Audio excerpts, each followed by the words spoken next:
All right, y'all, let's talk about how to engage all learners. One, I feel like it was building thinking classrooms. So if you missed my first episode, go back. I explained what building thinking classrooms was, and then I gave us the first task on the next day. And today, after maybe you practiced that first task a couple of times, maybe you want to step up and do something a little different. They got that part down, and we're still working on writing because as Texas teachers, we have the SCRs and we have ECRs. So I teach 8th grade reading. I'm a master distinguished teacher, and so I did this, and it's not exactly like the book says. If you want to get the book, it's only for math, but they do have it. It's linked in my bio because I did get it, and there's a lot of good information to think about, and really kind of to wrap your brain around more than I can even tell you. But this would be a task that I would do after we have got used to the boards. So when I did this task, we were reading Refugee as a class. That was one of the books that we read. And so I'm going to show you what I did to get the kids to write more than just simple sentences. Okay, so here we go. All right, so here we go. So what I did is I put, there it is, and I'm gonna read it to you. So these are 4 simple sentences from Refugee. Isabel heard the police sirens. Her heart pounded in her chest. She grabbed her little brother's hand, and she ran toward the boat. So that would be 4 sentences, and all of my groups would have a task. So I would want to do this one first where they all had the same one. So then they would go to the board, and they had to make one sentence, and they had to use all of the sentences, but they didn't have to use all of the words. So like Isabel heard the police sirens, and they're going to combine it with the other 3. It is very challenging and it's tough to do. But listen, y'all, we want our kids to struggle. We do want them. The growth is in the struggle. So let them struggle and work it out together. So this would be a sentence that they would come up with, mine are 8th grade, and they would come up with this. When Isabel heard the police sirens, her heart pounded in her chest as she grabbed her little brother's hand and ran to the boat.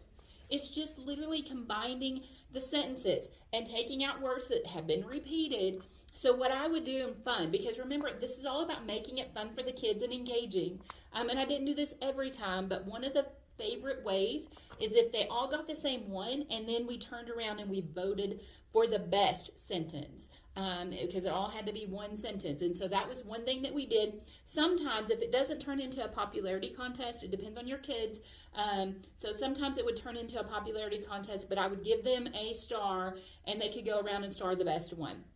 But if it was going to turn into a popularity contest and I needed content, then I voted. And so that's definitely something that you can do. So you can take any 4 simple sentences from any book, just make them up out of your head. ChatGPT, Magic School AI, those are things that you can use that it will spit it out for you, so it doesn't make it harder for you. So you can put in any book that you're reading and tell them, I need 4 simple sentences and 1 complex sentence, and boom.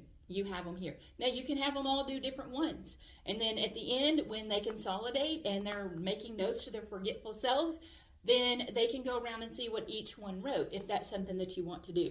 And I've done that on occasion too. So it's totally up to you how you want to structure your lessons. But first, we need to get the kids writing. If your kids are anything like my kids, they're always asking, do I have to do a complete sentence? Do I have to do capital letters? Is it for a grade? You know, and so I need them writing at the very beginning of the year. When they come back in August, we're writing. We're writing, because they're thinking. And if they can do this, they're going to be able to choose A, B, C, and D when the time comes. But right now, I just need them thinking and writing.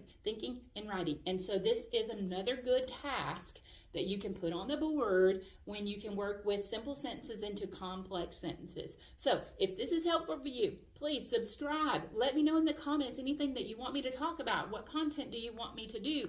I've been over on TikTok and I've been making these videos and they're incredibly long, and I'm so sorry. They're incredibly long, but this is a lot of information to cover. So I really want to be precise, and I want to use your time wisely and efficiently. So if there's something that you want me to cover, like I love helping teachers. That's what I love to do, helping teachers. I'm just a teacher. I'm just a Texas teacher that I've been doing this for about 25 years. So I'm just sharing what I have learned over the course of the year. So if there's something that you want me to talk about and how I do something, then let me know. Subscribe to my channel. You'll get all the new content as it comes out.